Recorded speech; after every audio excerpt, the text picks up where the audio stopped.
Hey everyone, welcome to our January webinar. I am super excited to be here with my amazing state officer team to talk about all the things that are coming up in these next few months. And I really hope that all of you all have something that you can learn from this.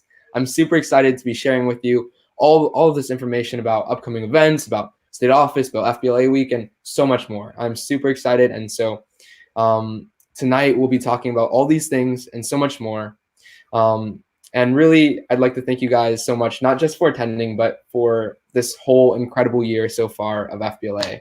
I can personally say that I just had my last FBLA board meeting, and that's a heart-wrenching experience because it's that last one. It's like you go to senior year and that's your last first day of school. That's the type of feeling that we're getting right now. And so I'd like to thank you all so much for attending, and I hope that you all have something to learn from this. And so to get right to it, we first have Amanda, who's going to be talking about state office, her experience with it, and really everything you need to know about running for state office.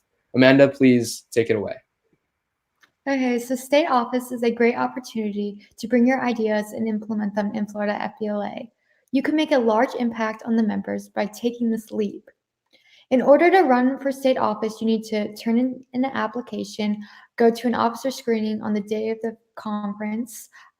After the opening ceremony, you will have to give a speech and then campaign the next day, and then the results will be announced on the final day of the conference. Some tips for running a good campaign. I recommend you start on your speeches now. Your campaign speech is very important. It is the first time the members hear from you, and you should try to focus on what makes you the ideal candidate because you want to make a good first impression. Think of a theme or a slogan for yourself that makes it easy for others to remember you by, like our state president's 10 out of 10. Develop your campaign booth around your theme. Your time to campaign is the best time for you to connect with members and be yourself. Don't over-prepare yourself with answers. Talk about what you're passionate about. Personally, when I ran for office, I developed a clear message of improving communication, making my region more connected, and increasing competitiveness. The campaign process can be nerve-wracking, but I believe it is 100% worth being a state officer. If you are interested in running for state, I wholeheartedly recommend you do so. This past year has been amazing. I cannot express how much gratitude I have had for being elected and being able to experience so many wonderful opportunities. I've had the pleasure of working with so many amazing people. My fellow state officers have become my family, and I have also grown individually. Thank you, and back to you, Michael. Thank you so much, Amanda. That was incredible, and I think you did an amazing job of describing what it's like to be a state officer, the process of running for it. And so just remember, if you are interested in running for state office, then make sure apply for it, pursue it. It's really an incredible experience where you are given the platform to literally give back to this amazing organization. And so to move on from there, we have a lot of upcoming events, and I'm actually going to be talking about those. So one of the most exciting things that are coming up is, in my opinion, is the Keep Florida Beautiful environmental statewide cleanup. And so we've been talking about this for a while, for the past few webinars, and I'm super excited to be presenting that, it's actually going to happen, and it's going to be on the date of the 29th of February. And how it's going to work is there's going to be all these counties, all these Keep Florida Beautiful affiliates involved in your local counties. And so the counties that are actually going to be participating in this event are going to be Manatee County, Miami-Dade, Nassau, Palm Beach, Panama, Pensacola, Polk, Tampa, and Winter Park. And if you guys forgot what I just said, then it's okay. Ms. Jones, our state advisor, has sent that information out. So really all the chapters, all the advisors. So make sure you talk to your chapter advisor about that, and be sure to be participating in that incredible event. It's going to be really exciting, and all these local affiliates will be working with your chapter to ensure that you have the opportunity to make the biggest difference that you can in your local community. And so another really exciting thing that's coming up is obviously the State Leadership Conference. So that's going to be March 12th to 15th. And I'm not going to talk too much about that now because we're actually going to be talking about the State Leadership Conference very in depth March 12th to 15th. So in our next webinar in February. So make sure to check that out. And then finally, we have the National Uniform Challenge. So I'm sure you guys have heard about this. This is a really, really exciting campaign that the national team, which Ethan Gozali, our state secretary, is on, has introduced. And we're super excited to be participating in this event. Our board has made it really clear that we want all of our members to be contributing as much as possible, because if you guys haven't heard, it's really an incredible challenge. So the idea is that the national organization will be accepting donations to essentially buy suits. They want to do ones for the state level, like ones for, I think, every state, and things like that. And so it'll really help those students that aren't able to afford the suits, aren't able to attend state conferences because of that. And so it's going to be a really huge help. And I encourage all of you all to participate in it. And maybe Florida can be the state that provides the most suits for those who really need it. And so I encourage all of you to participate in that. And with that, I'd like to turn it over to Emily as she talks about FBLA week, how that's coming up, and all the ins and outs of that and everything you need to know. So Emily, please take it away. Thank you, Michael. As you may or may not know, FBLA week is the second week of February. FBLA week is a time that chapters across the nation are encouraged to publicize their activities and boost their membership. This gives chapters a chance to show off to their community the activities that they're participating in and inform them what the transition of school to work in FBLA PBL really means. FBLA week consists of different events every day of that week. These include Monday as National President's Forum and Fight to the Finish Day. This is when the national presidents of FBLA PBL and the professional division go live to kick off this fantastic week. On Tuesday, Each One Reach One Day is when members are encouraged to talk to their peers and encourage them to join the best of the best, FBLA PBL, of course. Wednesday, Professional Attire and Advisor Appreciation Day, is pretty self-explanatory. You're supposed to show off what FBLA really is and show off your professional business attire and appreciate your advisors for all the work that they do for you. Thursday is Career Awareness Day, a chance for professional division members to connect with their community leaders. Friday is FBLA PBL Spirit Day. This is a chance for everyone to show off how enthusiastic they are about FBLA PBL and get to post photos using the hashtag FBLA PBL Week. Saturday is Community Service Day, and this is the chance for you and your chapter to go out into your community and participate in the suggested activities like Keep Florida Beautiful and March of Dimes. Thank you. Thank you so much, Emily. FBLA week is really an extremely exciting week where you can really represent FBLA and you can help promote this organization and better this organization for everything that it stands for. Because I remember in my campaign just promising that we would try and sort of demonstrate to students across our state, across the country, and our local communities that FBLA is more than just a business organization, that it's really an organization that you can do whatever you want with, and that you can take whatever profession you go into to the next level. And so to really level up whatever you want to do. And so I'm really, really excited for FBLA week. And I hope that you guys take advantage of these days to really represent FBLA and to make the most of it and share it with your peers and things like that. And so to move on from there, I'd like to hand it off to Amanda once again, so she can talk about the importance of dress code and how that's going to apply for the upcoming FBLA State Conference and really in FBLA everyday events. So Amanda, please take it away. So during the state conference in March, you'll need to be in FBLA attire. The purpose of the dress code is to uphold the professional image of the association and to prepare students for the business world. I'm going to read the dress code for the guys first. Men must wear a business suit with a collared dress shirt and necktie, or a sport coat with a dress slacks, a collared dress shirt and necktie, or dress slacks with a collared dress shirt and a necktie. And dress shoes and dress socks are required. Note, banded collar shirts may be worn only if a sport coat or business suit is worn. For girls, you must wear a business suit or business pantsuit that must include a jacket and pants, or a business dress, or a skirt with a blouse or sweater. And closed-toed or heel business dress shoes are required. Finally, no jewelry besides earrings are allowed to be worn. If you have any questions, there's more information on our website. It will outline what you can and cannot wear. Thank you, and back to you, Michael. Okay, thank you so much, Amanda. The dress code is really a really incredibly important part of FBLA as an organization because it's all about how you present yourself and it's about how people respond to you and all that. So how you dress with your suit and your tie and all that, that's really going to impact your performance and how others regard you. And so take heed to the dress code and yeah, just represent FBLA well.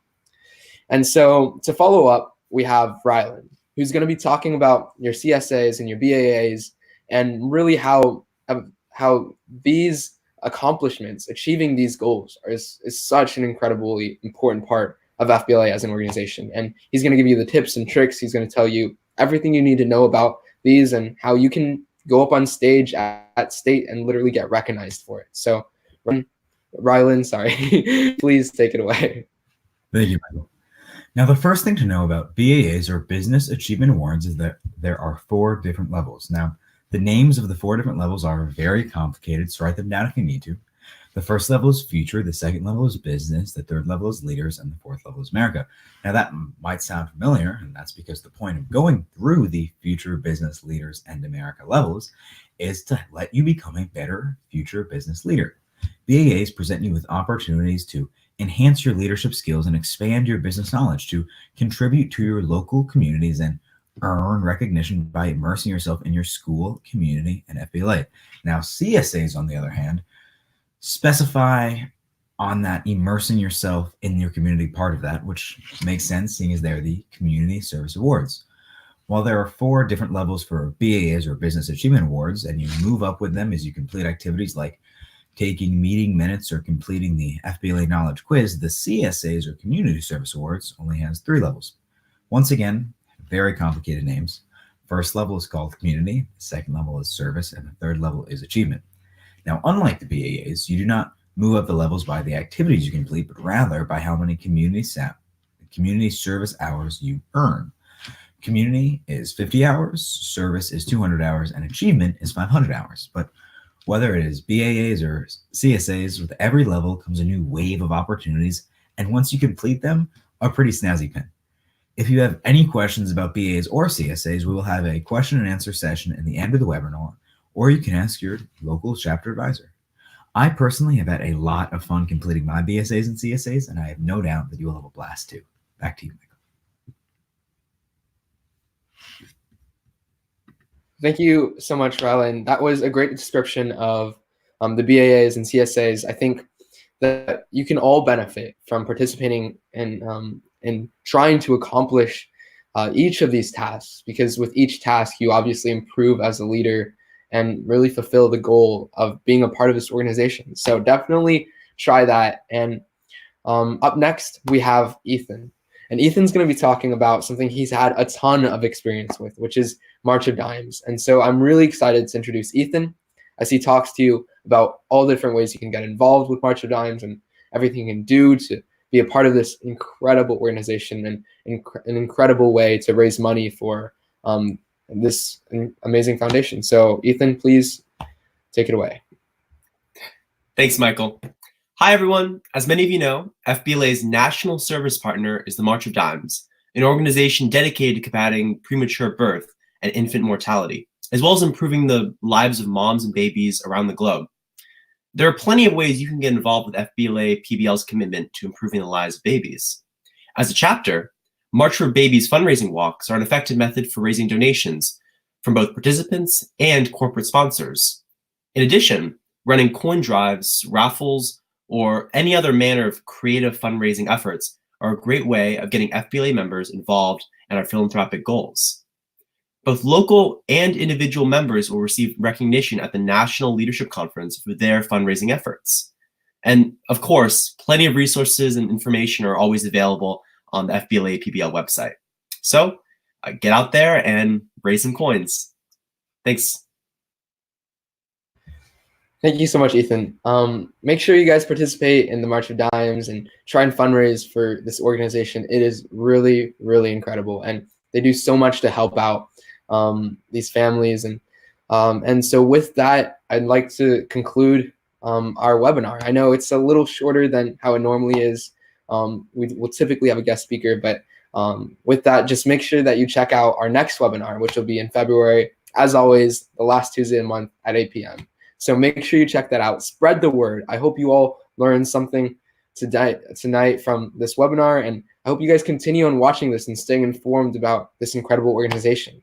And so with that, I'd like to say a couple reminders. Don't forget about Keep Florida Beautiful. That is definitely one of the biggest things that is coming up February 29th. Make sure you check with your advisor about that. Remember to practice if you made it to the states for your district competitions. Make sure you just get ready for the State Leadership Conference. And so with that, I'd like to open up for our Q&A session.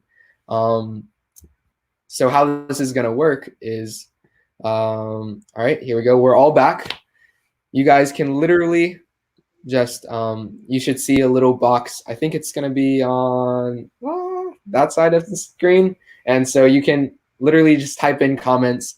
You can it'll show up and we can display them. Any questions you have whatsoever, please, we love answering questions. We have one that says, what kind of community service do I need to do to count for my CSAs? One of you guys want to answer that? And any tips on running for office? So we have a whopping 2 questions. For CSAs, it is community service, and depending on which community you live in, there are different kinds of opportunities that come up for you to help your community. Whether you live next door to an organization like Place of Home, which is a foster home for children and kind of acts as a midway house, you can volunteer there helping with activities, or whether you run bagels at some sort of food pantry, or whether you have a Christmas drive, or there's dozens of opportunities to service your community. It just depends on what community you live in and what you like to do. Right, and any type of community service counts for CSAs as long as you run it past your advisor and they approve it. Yep. Thank you so much. Sorry. No, I'm not even going to try. All right. And for our next question, any tips on running for office? You guys, I mean, we've all obviously run for office, so I think maybe we can all say something, like Amanda. Any tips? So it really depends on which office you're running for, and just know who you're targeting. Because if you're running for a vice president position, you should only be mainly targeting your region specifically. When you give your speech, you're only giving it in front of your region. But if you're running for like state president or secretary, that's going to be a speech you need to appeal to everyone in front of. I would definitely recommend planning. That is one of the most important things. Always have be ready for like the unexpected.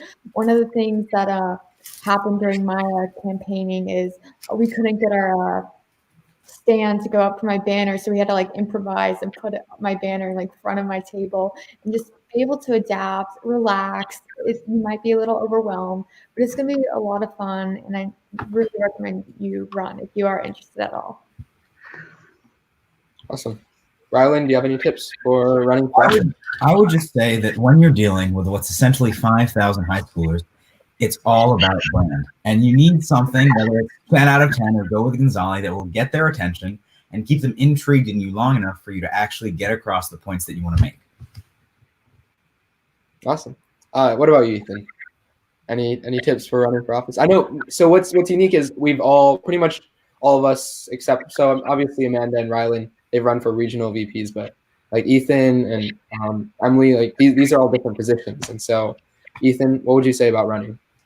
So what I always tell people when they ask me about running for state or national, really any office, is when you have a group of people working behind you on a campaign team, treat them right. Treat them with respect.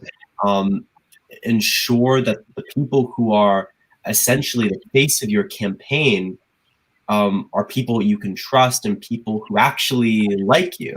I think a lot of times in the heat of moments, in the heats of situations where, like a campaign, it can be easy to forget yourself.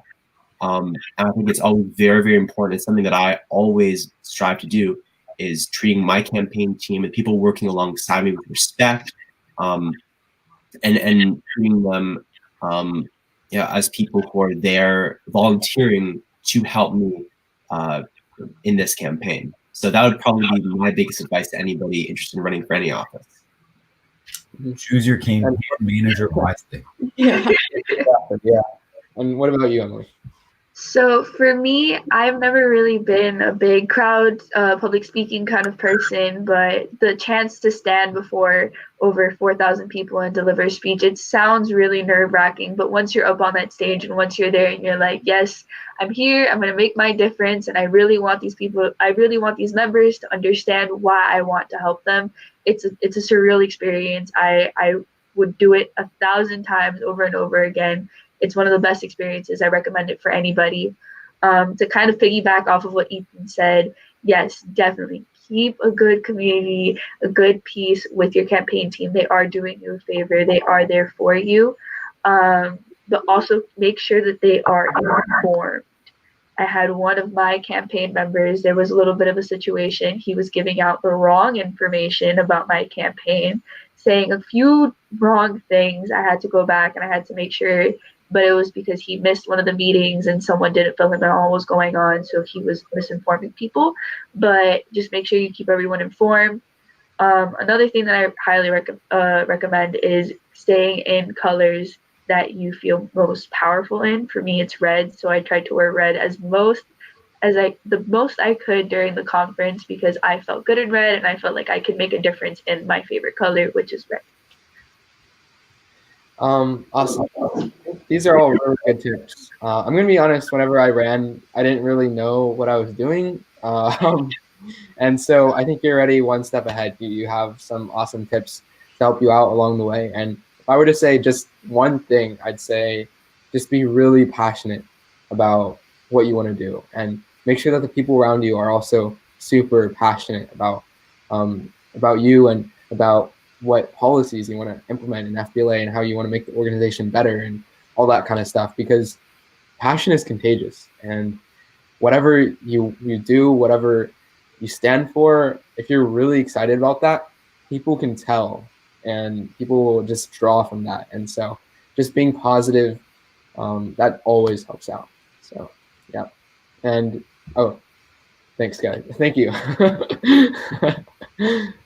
All right. And I think that's the last question. All right. So with that, thank you guys so much for coming. I really, really appreciate you guys spending your time on a Tuesday night, school night, to really learn more about this organization. And thank you so much for that. I hope all of you guys learned something. Thank you guys so much. Have a wonderful night. Don't forget what we told you about these reminders and everything. And yeah, have a great night. Have a great week at school. Goodbye. There we go. Bye. Oh, sorry.